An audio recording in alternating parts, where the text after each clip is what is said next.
আসসালামু আলাইকুম ভিউয়ার্স, কেমন আছেন সবাই? আশা করি ভালো আছেন। তো আজকে থেকে আমরা ইংলিশ স্পোকেন শেখা শুরু করব। আমরা জানি যে আসলে আমাদের জীবনে ইংলিশটা কতটুকু গুরুত্বপূর্ণ আমাদের বাস্তব জীবনে বা আমাদের প্রফেশনাল লাইফে বা চাকরির ক্ষেত্রে যেখানেই বলি আমরা ইংলিশটা খুবই ইম্পর্ট্যান্ট। আমরা জানি যে ইংলিশ হলো ইন্টারন্যাশনাল ল্যাঙ্গুয়েজ। পৃথিবীর যে কোনো জায়গায় আপনি ইংলিশ অ্যাপ্লাই করতে পারবেন। তো আমি ইংলিশ খুব ভালো পারি তা না, তবে আমি আজকে থেকে ইংলিশ শেখার জার্নিটা শুরু করব। তো আমরা প্রতিদিন কিছু কিছু রুলস, মানে একটা দুটা করে রুলস শেখার ট্রাই করব এবং সেগুলো আহ, বারবার প্র্যাকটিস করার ট্রাই করব। তো আজকে থেকে 6 মাস পর বা 1 বছর পর আমরা দেখব যে আমাদের ইংলিশের এক্সপার্টিস, মানে আমাদের ইংলিশের দক্ষতাটা কতটুকু ইমপ্রুভ হয়েছে। তো আসলে এই জার্নিটা লাইভ হবে একদম, যে আমি জিরো থেকে কিভাবে, জিরো বললে ভুল হবে কারণ আমি যেহেতু মেডিকেল স্টুডেন্ট, আমার এক্সট্রা কিছু ওয়ার্ড জানা থাকতে পারে, তবে আমি কিন্তু ফ্লুয়েন্টলি ইংলিশে কথা বলতে পারি না। তবে আমরা আজকে থেকে ট্রাই করব, দেখব যে আমরা কতটুকু ইংলিশে কথা বলতে পারি। কথা না বাড়িয়ে আমরা পড়াশোনার দিকে চলে যাই।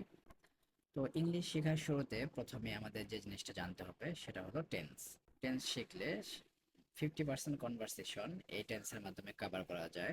আমরা যদি বলি যে টেন্স আসলে কি, তো টেন্স হলো কাল। যেমন বাংলাতে আমরা যেমন বলি যে আমাদের তিনটা কাল থাকে, যেমন অতীতকাল, বর্তমানকাল, ভবিষ্যৎকাল, সেরকম টেন্সেরও তিনটা কাল থাকে।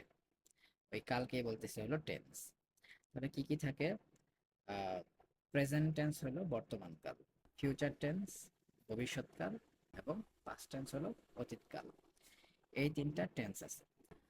তো ঠিক আছে, আমরা তাহলে খাতা কলমে চলে যাই, সেখানে আমরা দেখে দেখে পড়াশোনা করার ট্রাই করি। ওকে। তো এতক্ষণ আমরা টেন্স নিয়ে কথা বলতেছিলাম। আমরা এখানে যদি দেখি যে টেন্স, টেন্স মানে কাল। টেন্সকে আবার তিন ভাগে ভাগ করা হয়, সেটা হলো প্রেজেন্ট টেন্স বা বর্তমান কাল, পাস্ট টেন্স বা অতীতকাল, ফিউচার টেন্স বা ভবিষ্যৎকাল। প্রত্যেকটা টেন্সকে আবার চার ভাগে ভাগ করা যায়, যেমন present indefinite tense, present continuous tense, present perfect tense, present perfect continuous tense. আবার পাস্ট টেন্সের ক্ষেত্রে একইভাবে চার ভাগে ভাগ করতে পারি, যেমন past indefinite tense, past continuous tense, past perfect tense, past perfect continuous tense. একইভাবে ফিউচার টেন্সের ক্ষেত্রেও চার ভাগে ভাগ করতে পারি, যেমন future indefinite, future continuous tense, future perfect tense, future perfect continuous.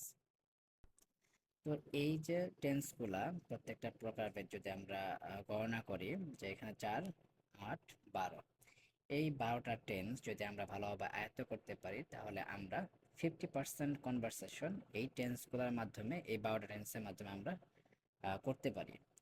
তো প্রত্যেকটা টেন্সের জন্য আবার আলাদা আলাদা ফর্মুলা আছে, সেগুলো আমরা ধারাবাহিকভাবে আগামী ক্লাসগুলোতে দেখব। প্রথমেই আমরা প্রেজেন্ট ইনডিফিনিট টেন্স দিয়ে শুরু করব।